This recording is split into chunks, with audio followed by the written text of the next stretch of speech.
And a beautiful glass bowl. It's a gift for the dead people. Maybe, yeah. In the floor. Yes. Maybe. It's very strange. We don't know. It's a buckle. It's a belt buckle. Yeah, One's from England and was found in the grave of a king, an Anglian king. We have Paul over there. Yeah, I love them when they go around. The man standing over there with the wolf skin on is actually representing King Redwold, and he has all of the grave finds from that grave. He's wearing them. And there are some fantastically beautiful things. So beautiful. There was obviously a lot of trade between the two, because you've got, this is English and this is Swedish, but they're very similar. Yeah. They're very slightly different design, but the whole, we see it again and again. The things we find in the UK, there's very similar stuff in Sweden, so there must have been something going. Same people or same together. Yes.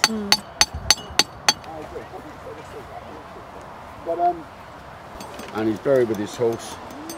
I've just suggested that this might be a horse. Yes. And it is. Can you see? They always, you know, when you Anglo-Saxon imagery, Vendel art is always serving more than one purpose. There's always little tricks.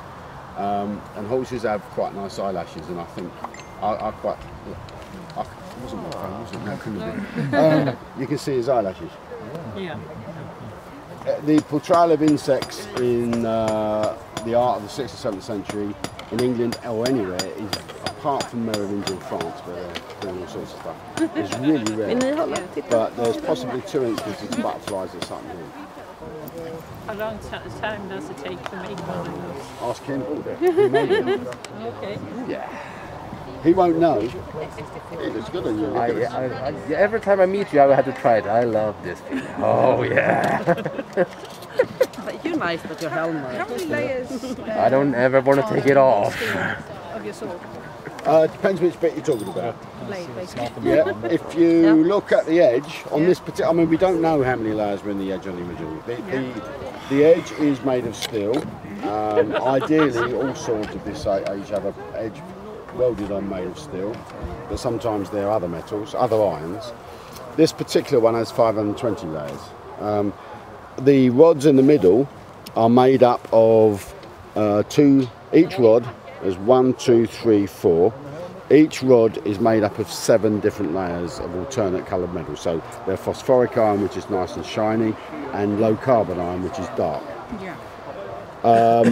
And then the rods, when the rods are made, after they've been made, they're either twisted or straight, twisted or straight, twisted or straight. But where they're twisted on this side, of course... They'll be twisted the other way. No, they're not. Oh, wow. So this is a 2-layer sword. Right. That is very nice. Almost all swords from this period are at least 2 layers. Very few are 1 layer. So... this sword is made up of many, many different bits of metal. The blade was made by a man called Vince Evans, who lived at the time in Hawaii, and he came to the British Museum twice for us to look at the original. They took it out of the case and looked at all the documentation. The hilt, however, was made by him. Anyone want to hold it? Yep. It's sharp. It's sharp, and it would like to kill somebody. I shall try to avoid that. Please, because it will get me into awful trouble. Or herself. I'm not going to try myself.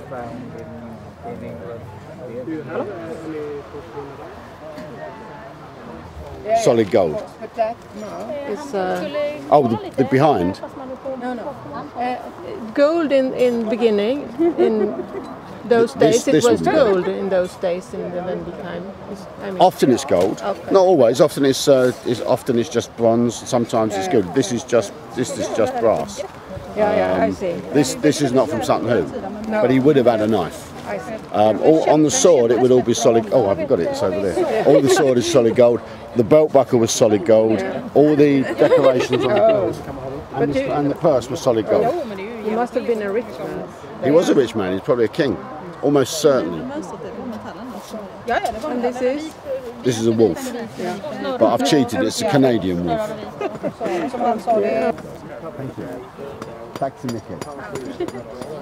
So these are for grip, right? No. Because they felt better when I had my fingers around it that way. They're possibly for grip. We don't know. I mean, there are very few saws that only have 2 clips. Oh, right. I really don't know of any other.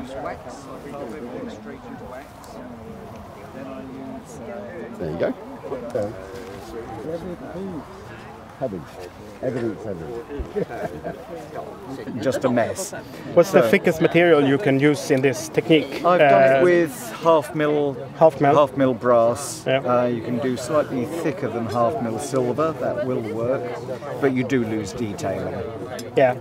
So this is not a way to make any decorations for belt stiffeners or something like that.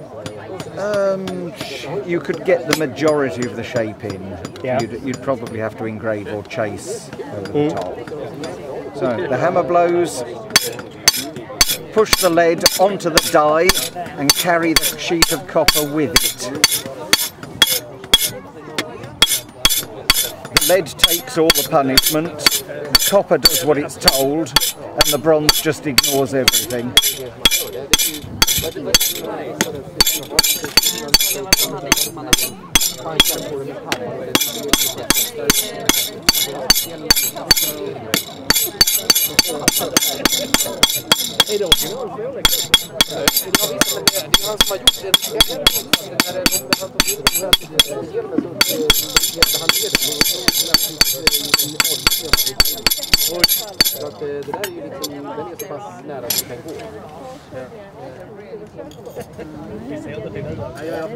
We'll give you all the detail on the die.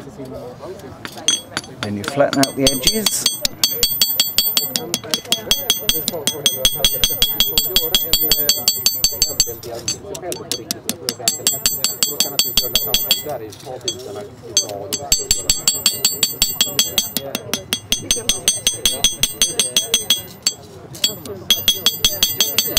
Jag inte han hjälmarna, det finns flera olika hantverkarsord, men han har gjort just satt en hovhjälm, så att han gör just nu bläckplåtar som är det han visar upp hur det går till.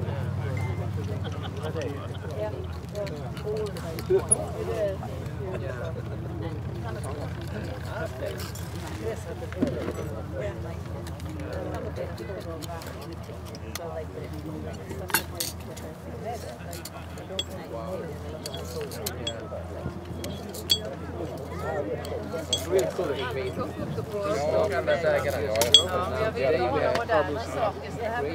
that gives you your direct copy.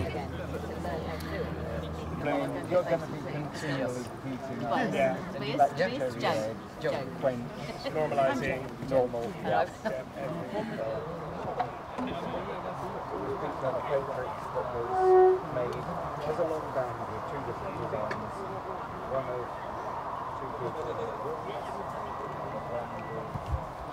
Vill du filma vägen?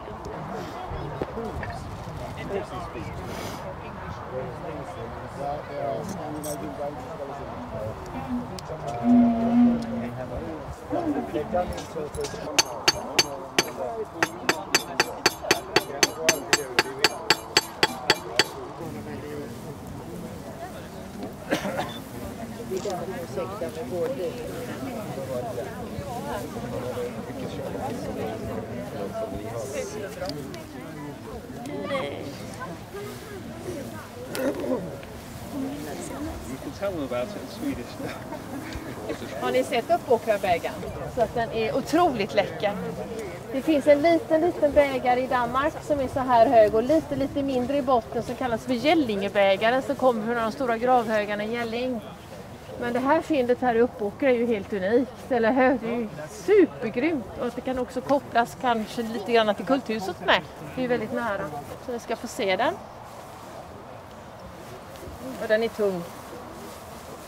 Där ibland ser man ansikten Så det här är djur och djurmotiv på den här. Så de är olika allihopa, ser du det?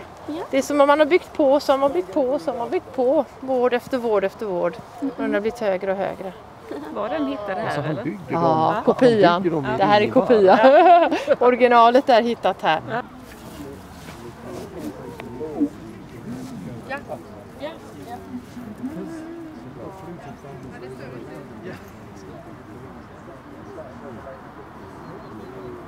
Jag känner igen mig.